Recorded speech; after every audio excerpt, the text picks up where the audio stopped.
Seems like life has torn the fabric of you, made you forget the warrior within. Cold black skin, you are Africa's heartbeat.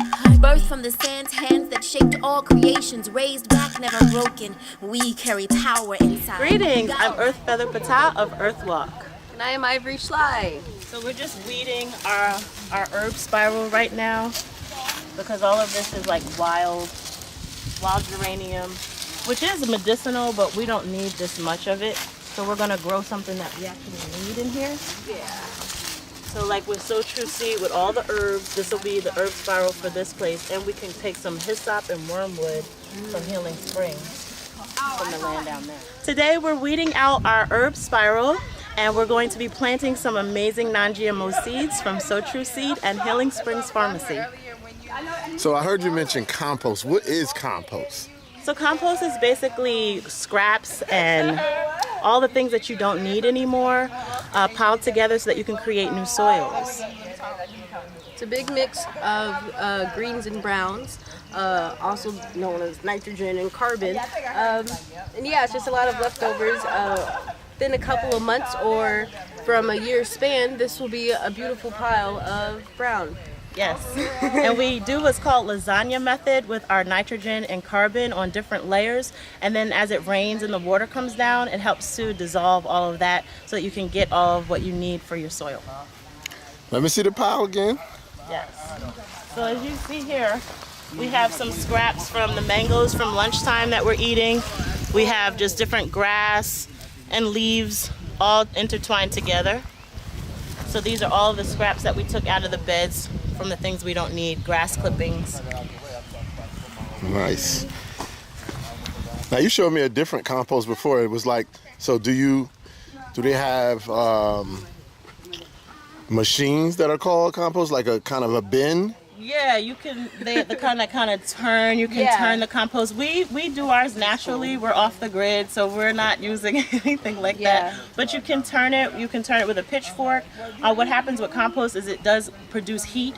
It gets really hot, but we like to use that heat for other purposes, so we don't turn ours as often because we use our heat. Gotcha.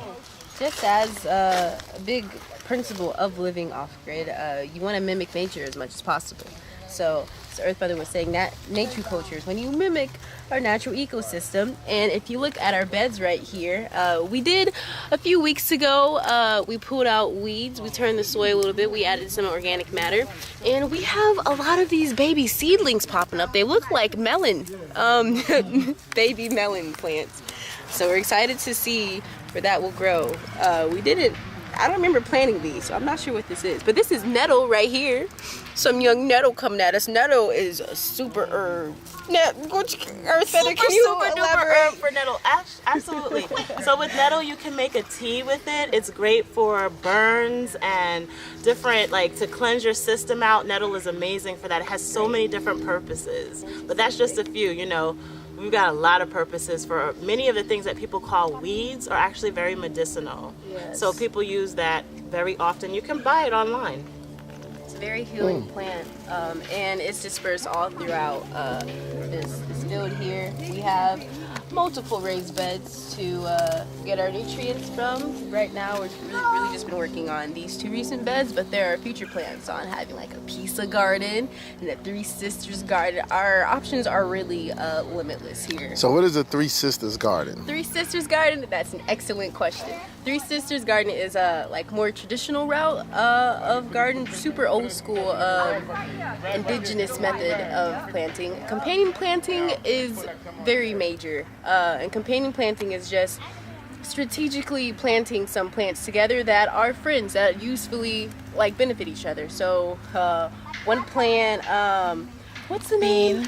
Beans Tomatoes are really great and squash. fixers. That's Three Sisters. They always come together since the beginning of like Native American times. That's how we've been planting. So things will grow more lustrous and more full when you plant them together. So like she said, companion planting is what is also referred to as. Beans, corns, and squash. Yeah, the vegetables like to be communed and, you know, make love too. So you got to bring them together. All right. Yes. That's what nature's all about. So what else y'all growing over here? So we're also growing, all right, we'll talk about the blackberries next, which are growing wild. The blackberries are amazing antioxidants, and they grow wild out here because most likely our ancestors planted them in the past. But as you can see, all in the front here, you see vines. And these vines here are blackberry vines. And we've tried our best to keep them at bay by using these rocks, but as you can see, they still like to grow out, so we'll have to come in and take some of these babies and put them back in there. But this is going to be flourishing first with white flowers, and then it turns into blackberries. Nice. Thank you. How tall do they get?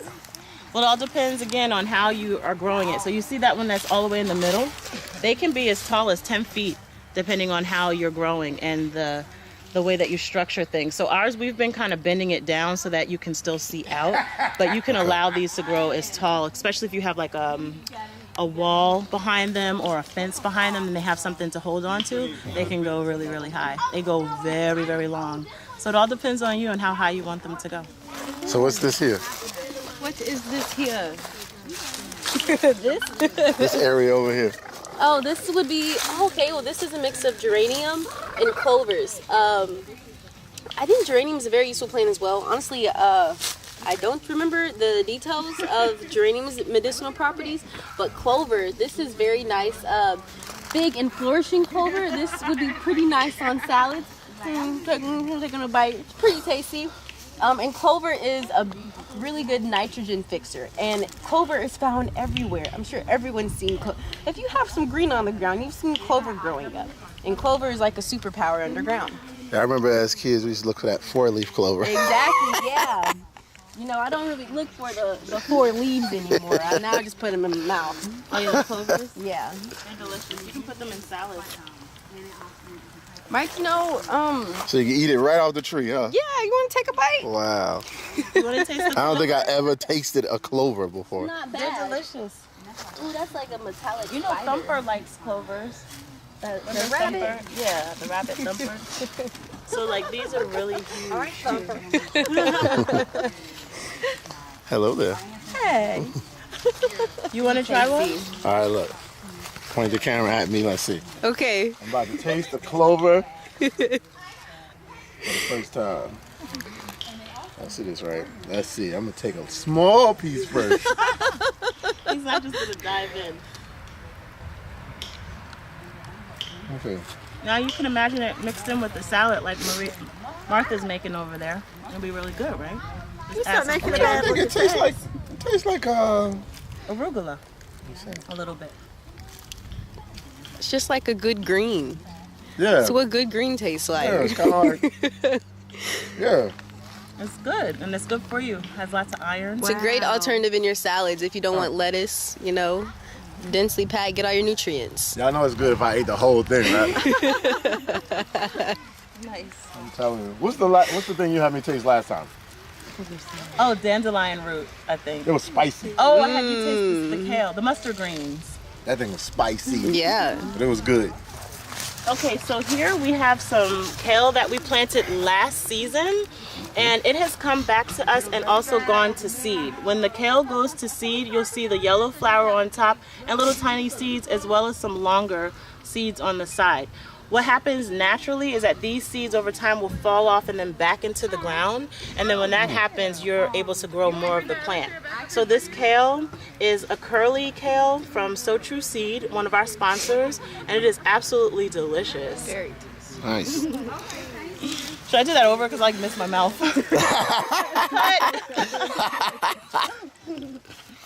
It's so good. Nah, I know people will be amazed just to see y'all picking it off the tree and just eating Well, it we're straight. gonna put some in the salad too. So Martha's making a salad over there with some dandelion greens. We're gonna take some of these kale pieces so that we can add it into the mix.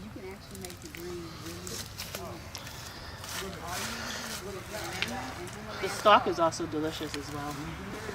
Do you eat kale stalks? I don't. I haven't tried it, but I'm not opposed to. Well, you know, everybody always adds kale to their collards too. Like when you're in Thanksgiving time, I always see people will buy kale and collard greens and mix them together. So when you're buying it in the store, it's already in the bunch like this. You don't know. All this work has gone into picking your kale. I'm going to talk to you about some raw Brussels food. sprouts and kale and cauliflower. These are really good as like winter plants as well. They're very tolerant to cold. I said, if somebody was just starting to grow, should they buy soil or should they just put seeds in the earth? It all depends. If you're a brand new gardener, I would suggest starting small. Do something easy, like in your kitchen, something that's easy, like celery can regrow, or basil. Something little to begin. Like I wouldn't suggest somebody that's never farmed before or grown to just go out there and just plant a whole bunch of stuff, because it can go bad. Be very overwhelming. Yeah, it can get overwhelming. But the easiest things to grow are basil, because it's an herb. Herbs are really easy to grow. Onions, stuff like that, because it's kind of hard to kill those things when you're a beginner. But don't be afraid to start something new. As long as you read the back of the seeds and do some research, you should be fine. Gotcha. Now, when you say overwhelming, what do you mean overwhelming? Is that like stuff growing in every direction, or?